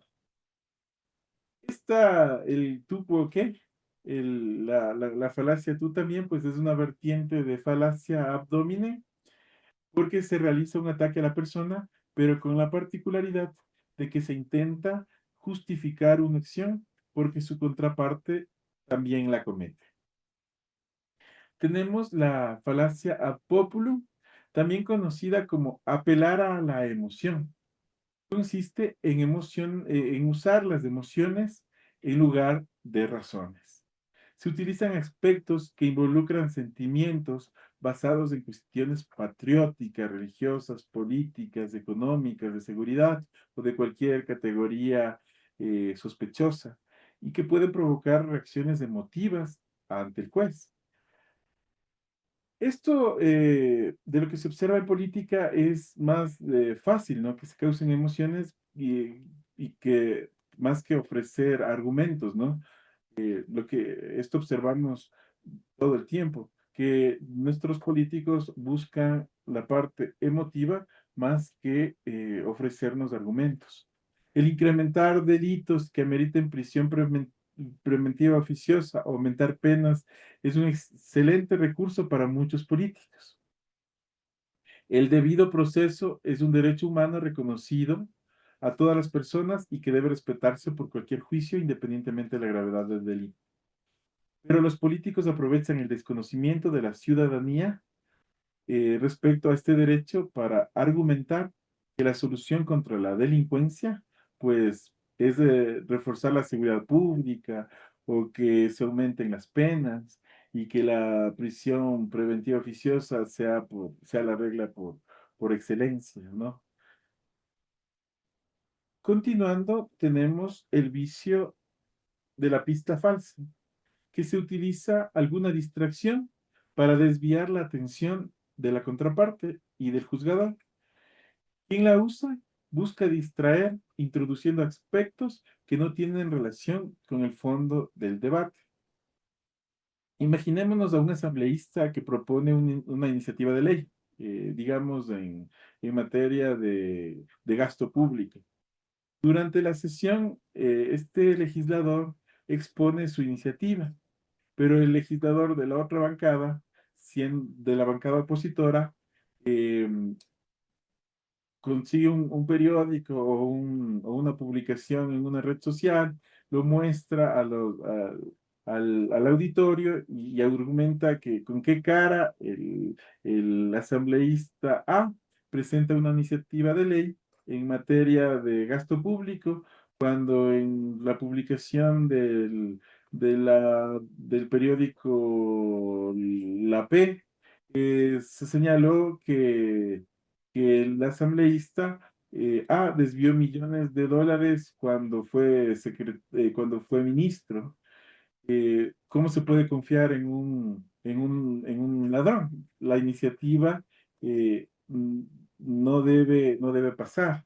Esa sería la contestación del asambleísta B. ¿Es correcto esta contestación? Definitivamente no. Dentro de la función legislativa también hay argumentación y entre las deliberaciones parlamentarias pueden surgir falacias.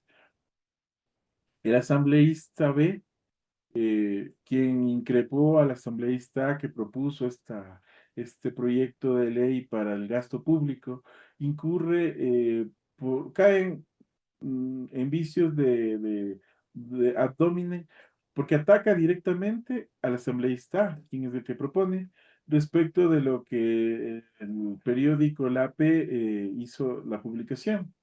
Independientemente de que el asambleísta proponente haya desviado o no lo haya hecho cuando él fue ministro, en su época de ministro, eh, lo que está haciendo el asambleísta no es atacando eh,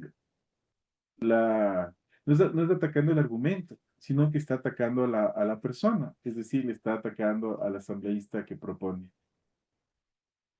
Pero también este asambleísta B incurriría en falacias ad populum y pista falsa.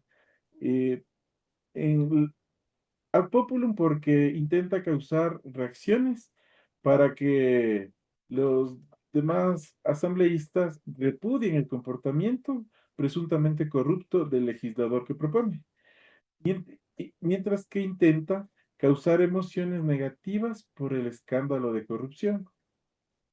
Y es una pista falsa, es un vicio de pista falsa porque intenta distraer a los demás asambleístas para que olviden los argumentos del asambleísta proponente y no voten por este proyecto de ley. Es un argumento que puede, un argumento puede incurrir en uno o varios vicios de la argumentación. Y aquí surge una duda legítima. ¿Por qué en ocasiones argumentan tan mal los políticos y los abogados? ¿Por qué argumentamos tan mal los políticos y los abogados? Y Atiencia nos responde de la siguiente manera. Parte de la explicación puede estar en los procedimientos de acceso a la política y a los puestos relevantes de los partidos eh, que estemos gobernados exactamente por los mejores. Pero la causa más importante, más determinante, en mi opinión, tiene que ver con las carencias argumentativas que uno encuentra en el conjunto de la ciudadanía, incluso en aquellas profesiones que suelen considerarse depositarias de la discusión racional. O sea, que si los políticos discuten tan mal es porque la ciudadanía, los destinatarios de sus argumentaciones, no tienen una actitud vigilante, exigente y crítica al respecto. Pocos políticos cometerían falacias groseras si temieran que van a recibir alguna penalización por ello. Esto en palabras de Atiencia. Les acabé de leer esta parte. Finalmente, para tomarnos un receso puede ser de otros 10 minutos, y volvemos para ya finalizar nuestra charla del día de hoy.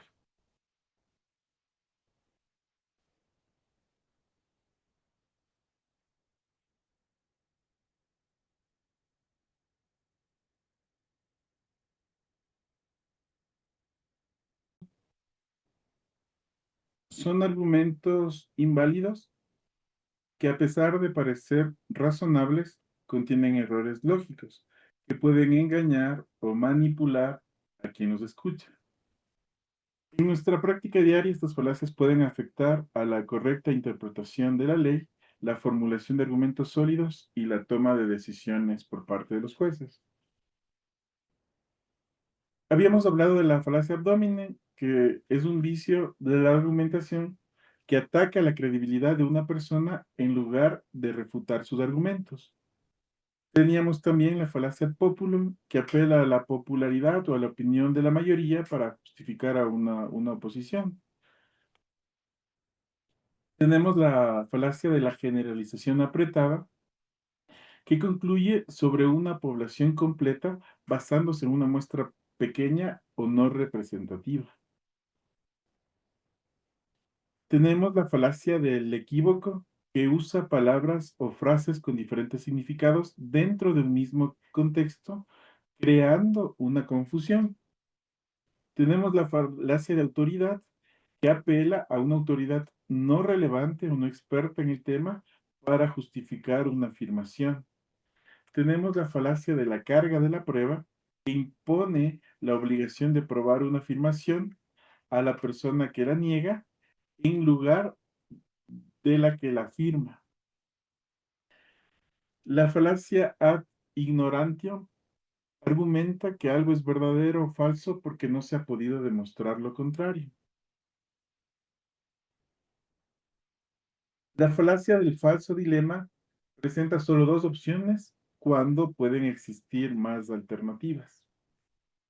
La falacia de la petición de principio asume como verdadero algo que se pretende demostrar. Como ejemplos, para ir identificando los tipos de falacia, eh, podemos señalar este caso es similar a otro en el que la Corte falló a favor de la otra parte, por lo tanto deberíamos hacer lo mismo. Es una falacia de la generalización afectada si los casos no cumplen el presupuesto de que los hechos jurídicos son similares. En otro ejemplo, en el que tenemos que la mayoría de gente cree que este es el delito, por lo tanto debe ser cierto. Es una falacia ad populum, ¿no? El juez es corrupto, por lo tanto su sentencia es inválida. Es una falacia ad hominem, o la falacia del espantapájaros o del hombre de paja. Como otro ejemplo, tendríamos el testigo dijo que vio al acusado, por lo tanto es culpable. Es una posible falacia si el testigo no es creíble o no hay evidencia adicional. ¿Por qué es importante la identificación de las falacias jurídicas? Pues porque nos ayuda a garantizar la calidad de los argumentos legales, contribuye a la justicia al evitar que se tomen decisiones basadas en argumentaciones erróneas, promueve la discusión legal más rigurosa y crítica. Las falacias jurídicas son un problema que puede afectar la efectividad de la argumentación y la toma de decisiones en el ámbito legal. Identificarlas y evitar su uso es crucial para construir argumentos sólidos y justos. Esto en lo que tiene que ver con los vicios de la argumentación jurídica y los tipos de falacias que hemos mencionado y ejemplificado.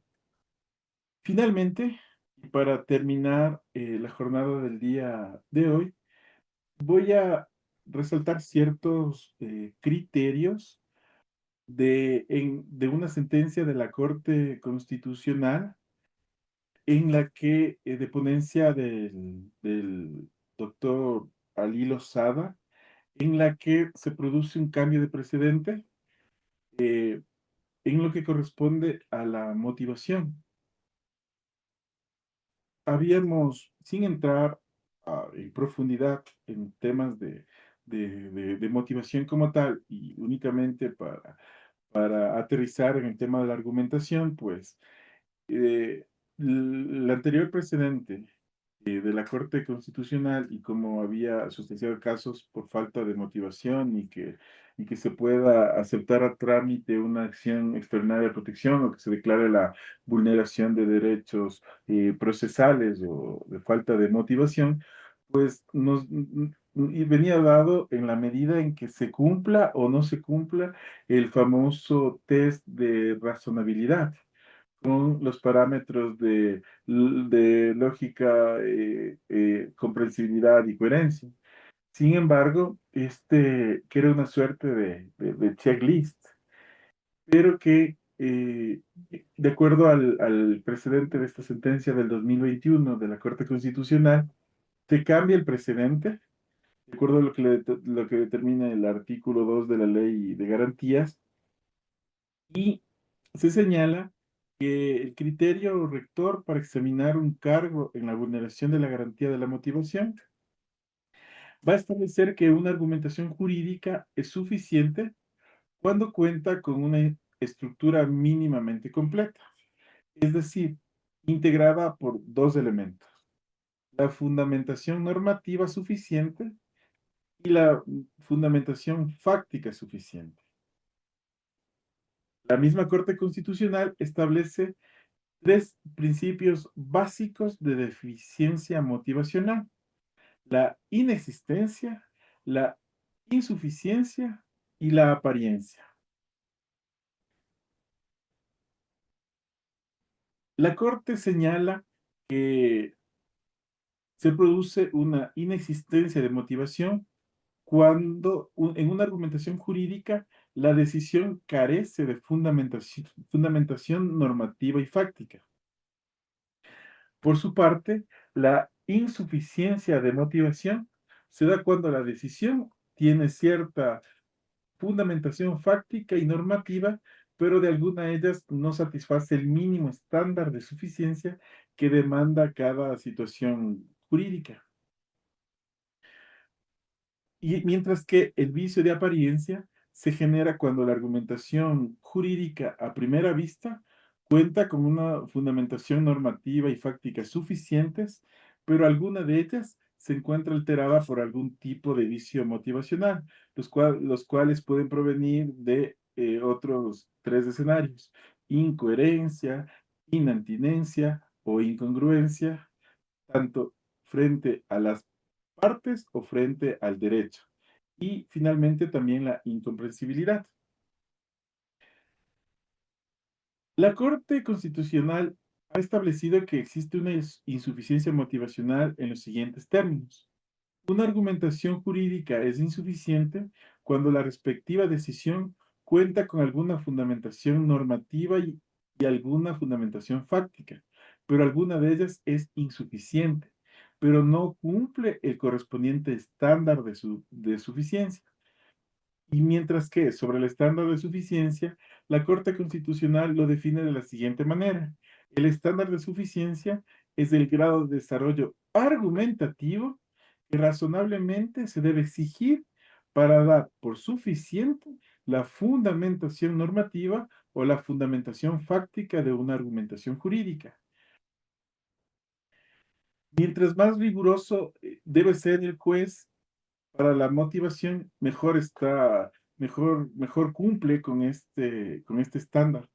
La determinación del referido estándar va a depender del tipo del caso que se trate, eh, teniendo en consideración de que podemos estar frente a casos fáciles en el que una argumentación no va a requerir ser muy extensa, muy profunda, pero en otros casos eh, que pueden ser muy polémicos, pues sí resultaría que una argumentación podría ser insuficiente o caer en los vicios que ya habíamos señalado. De esta manera, hemos abordado los temas de interpretación, argumentación, la construcción de teoría del caso, y hemos aterrizado en criterios que es un precedente de obligatorio cumplimiento de la Corte Constitucional del Ecuador. Espero haber podido llegar con ciertas ideas, sobre todo que se vayan ustedes, que es lo importante en este espacio. Eh, y les invito a que sigan aprovechando al máximo este diplomado, y eh, quedo disponible para cualquier interrogante que haya surgido de lo que hemos conversado estos 2 días. Muchas gracias por la asistencia en día sábado, y felicitaciones, y sigan adelante. Muchas gracias.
Tengo una pregunta en el chat que nos dice, justo ahorita estamos en el espacio de preguntas.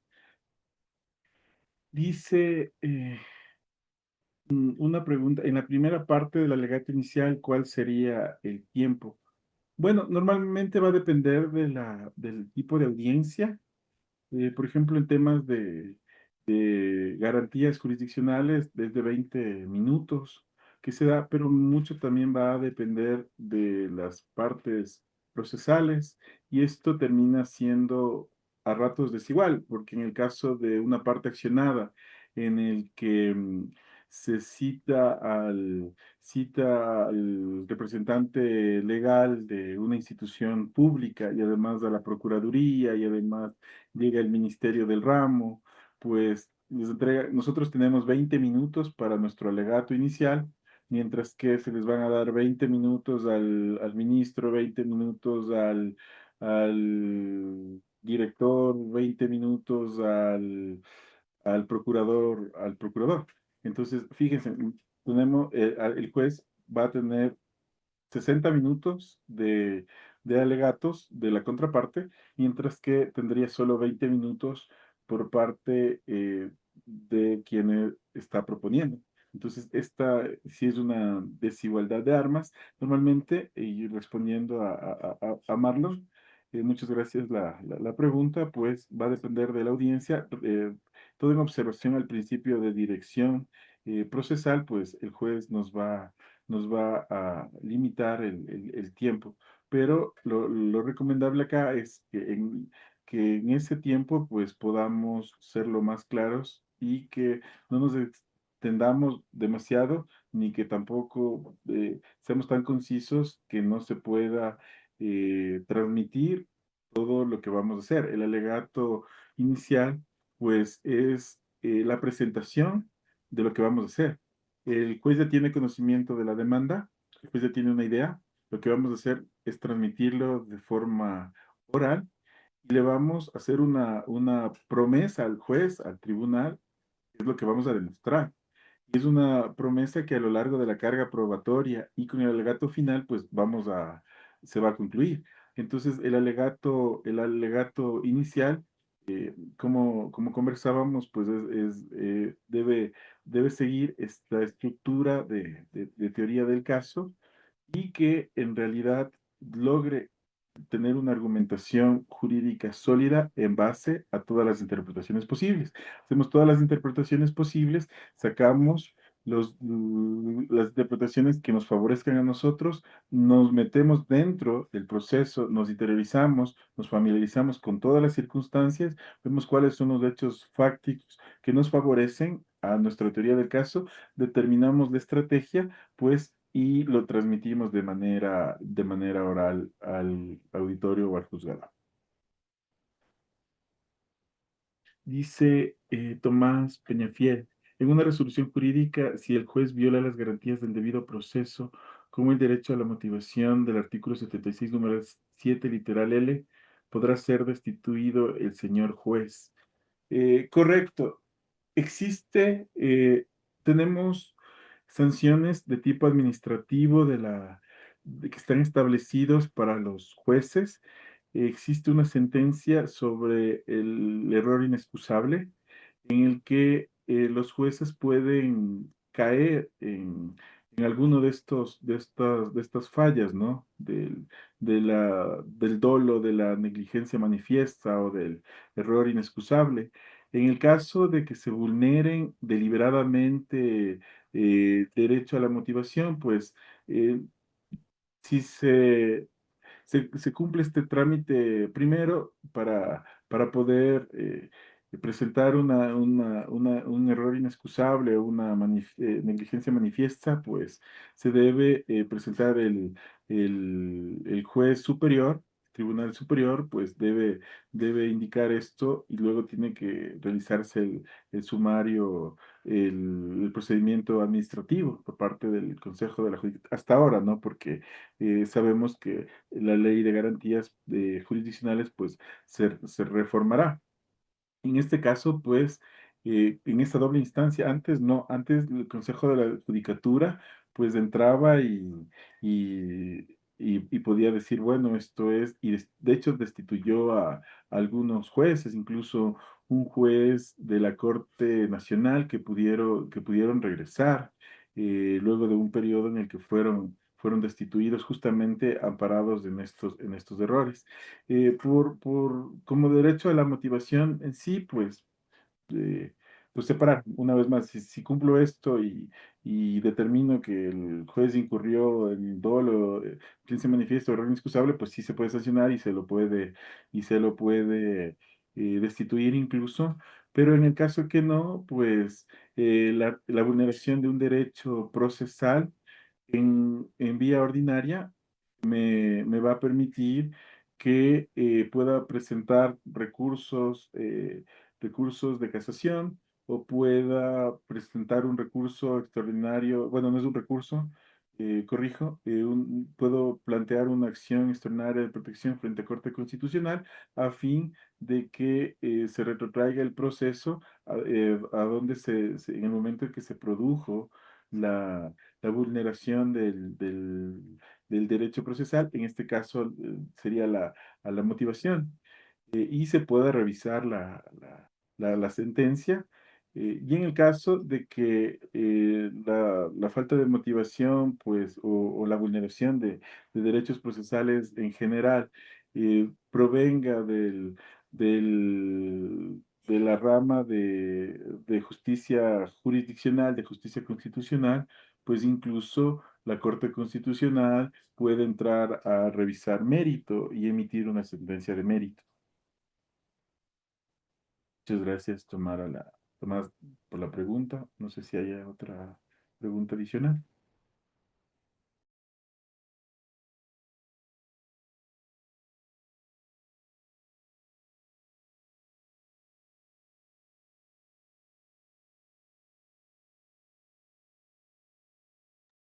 Tenemos otra pregunta de Marlon, que dice, en el caso de existir prueba insuficiente por parte de la Fiscalía, sin embargo, el tribunal lo declara, se vulnera el derecho al debido proceso.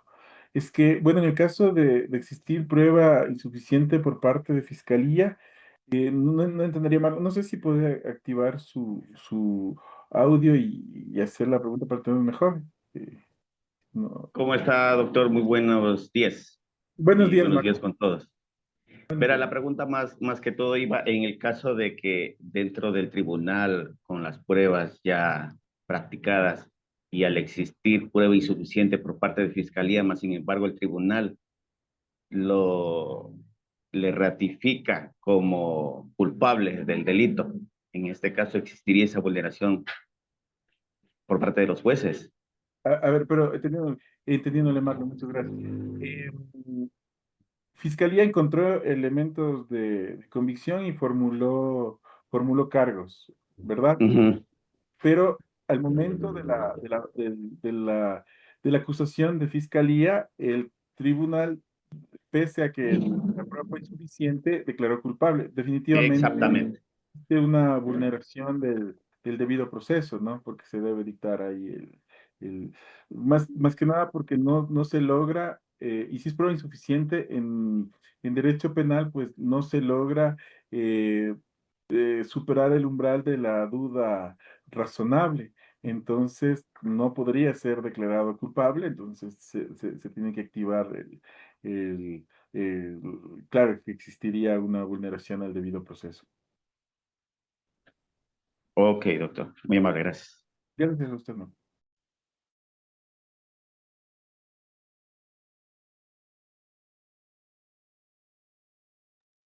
Gracias, Tomás, también por la participación.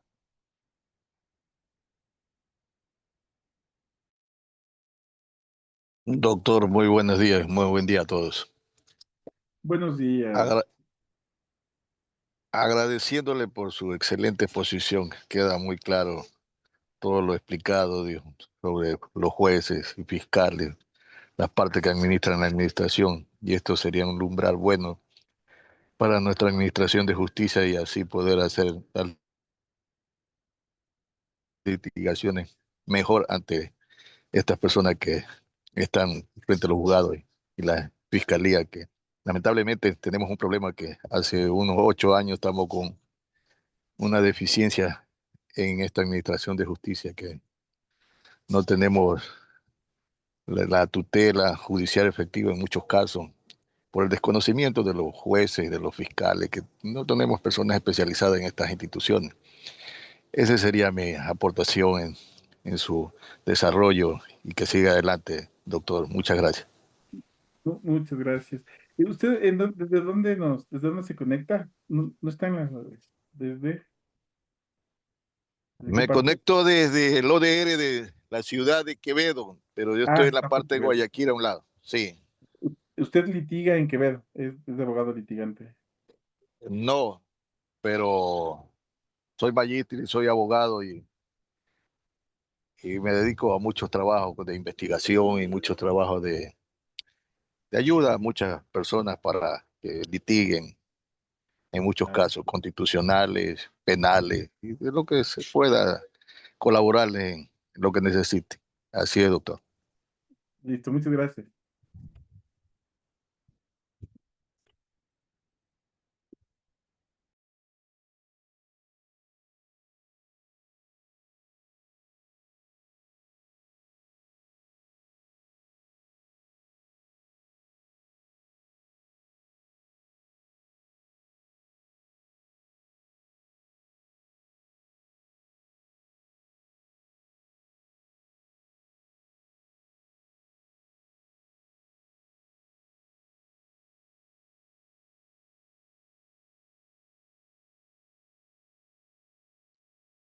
¿Alguien más que esté en la sala que tenga alguna pregunta para el doctor Borja? Por favor.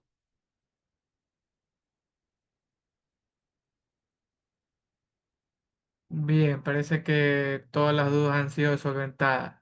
Bueno, doctor, entonces hasta aquí llegaremos en la jornada académica del día de hoy. De parte de Naula Cor, le agradecemos su presencia en estos 2 días y bueno, esperar con usted próximamente en futuros eventos, doctor Borja. Muchas gracias nuevamente a la organización. Gracias a todos los asistentes y la felicitación y que sigan adelante en el desarrollo de este diplomado. Gracias, bye. Muchísimas gracias, doctor Borja. Un excelente fin de semana. Gracias, doctor. Gracias, Ana Laura.